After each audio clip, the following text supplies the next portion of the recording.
Hello, today I wanted to talk about hackathons. So hackathons are a programming competition.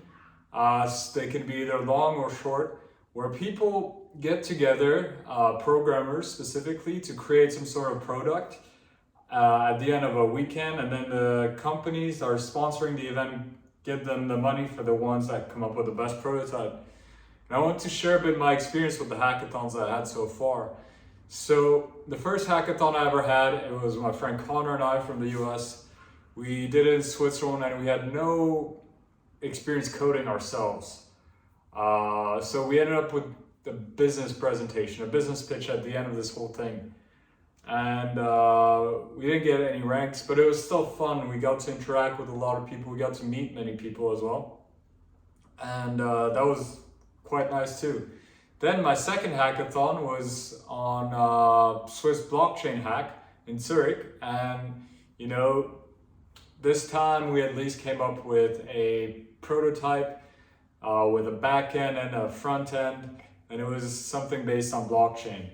However, of course, there was like other guys in there who competed quite a few times, and they worked in this field. Like the guy was a professional React developer in like 2018 or something. So they had like a crazy animation, all these things, great ideas, great ways of pitching it. And yeah, we competed, we got something done. We didn't win anything. But what's funny is that a venture capitalist company said, maybe you should actually pursue this idea. It was on the topic of carbon coins, so they compensate somehow for climate change.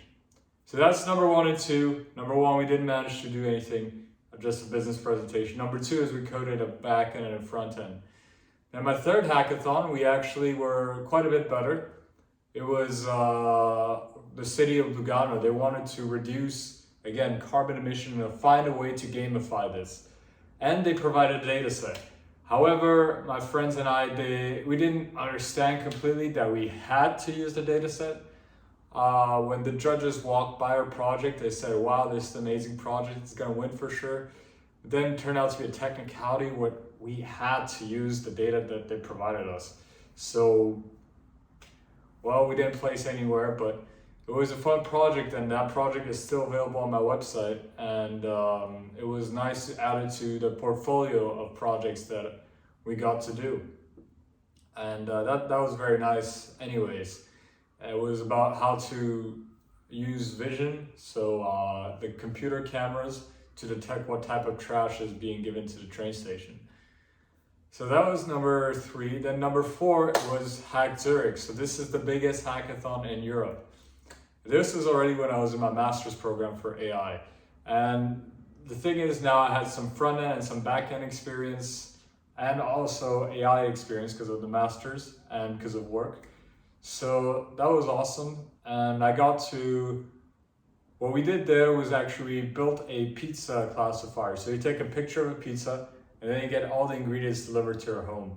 This was in partnership with the Migros app, and we used like some machine learning to detect the ingredients so that we can match them to the ingredients within the local grocery store, Migros. So that was pretty good, and we got a lot of popular votes. I think we're definitely, this was a massive hackathon. I had like 500 people in person during Corona. So they had like 800 more online. It was like a mixed hackathon, half online, half in person.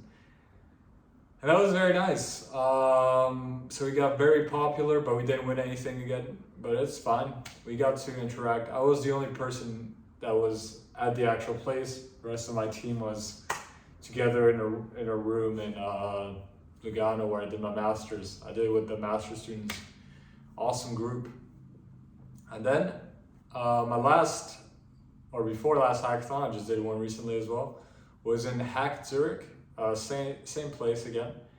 Maybe I should try out some different hackathons, but this was the same place, also in Zurich, quite the economical capital of Switzerland. And in this hackathon, we managed to actually get finalists. So out of, it was like hundreds of teams, we managed to get into the top 25. And it was like a fact checker sponsored by the government. So it was like trying to read the news and then match it to the database of facts that the government had. It was a good idea, but of course it didn't really work fully, but we got like some basic prototypes to start matching these things. And yeah, so we got into the finalists there. That was pretty good, but in the end we didn't win the final prize. I'm not sure which place we ranked in the end, if there is a ranking for this. But it was nice to meet all these people and all the experiences. So every time, you know, we did a hackathon, or I did a hackathon, and maybe part of my teammate came with me, we always increase. So it is gradual progress of increasing. You know, it's interesting how it goes. You know, it's like putting in the work actually pays